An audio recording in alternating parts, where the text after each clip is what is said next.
इधर छत्तीसगढ़ में राज्यसभा की 2 सीटों के लिए चुनाव के ऐलान के बाद अब चुनावी सरगर्मी और ज्यादा तेज हो गई है, क्योंकि संख्या बल के आधार पर सीट भाजपा और एक कांग्रेस के खाते में आती नजर आ रही है।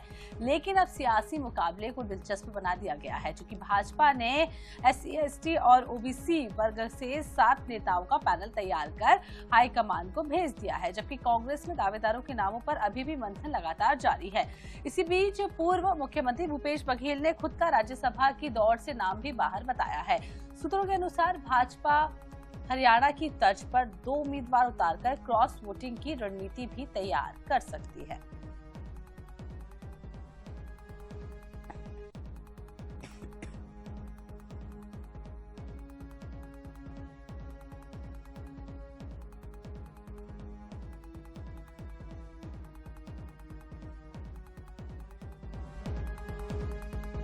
सभा की सीटों का गणित समझ लेते हैं, जहां पर किसी भी उम्मीदवार को जीत के लिए न्यूनतम 31 प्रथम वरीयता मतों की आवश्यकता होगी। उसके बाद संख्या बल को देखते हुए दोनों प्रमुख दल एक एक सीट निकालते हुए स्थिति में दिखाई दे रहे हैं। इसके अलावा आपको ये भी बता दें, भाजपा का यह दाव हो सकता है कि क्रॉस वोटिंग में कांग्रेस विधायकों को भी समर्थन मिल जाए और वो अपनी ओर कांग्रेस विधायकों को खींचने की कोशिश करेंगे।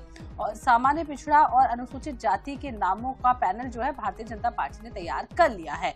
मुख्यमंत्री आदिवासी वर्ग से आते हैं, जो ये भी माना जा रहा है कि दूसरे नेताओं को भी मौका अब मिलने वाला है। इसके अलावा राज्य भाजपा इकाई ने इस चुनाव के लिए पैनल तैयार किया है। भाजपा की तैयारी पूरी है, उसमें SC, ST, OBC और सामान्य वर्ग के नेता जो है वो शामिल है। इसके अलावा आपको बता दें कि कई सारे ऐसे नाम हैं जिन पर मंथन किया जाए। आदिवासी वर्ग से पूर्व मंत्री प्रदेश कांग्रेस अध्यक्ष मोहन मरकाम का नाम सामने आ रहा है। कांग्रेस की रणनीति आप देखिए, OBC वर्ग में विधानसभा अध्यक्ष डॉक्टर चरणदास महंत का भी नाम सामने आ रहा है।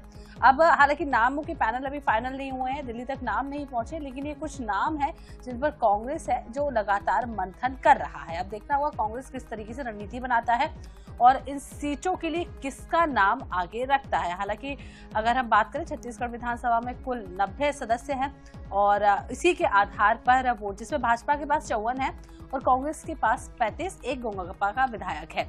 तो देखना होगा कि किसको समर्थन करते हैं भारतीय जनता पार्टी। कांग्रेस के विधायकों का भी समर्थन जो है वो चाहेगी। अब देखने वाली बात होगी, दोनों प्रमुख दल एक एक सीट निकालने की स्थिति में दिखाई दे रहे हैं।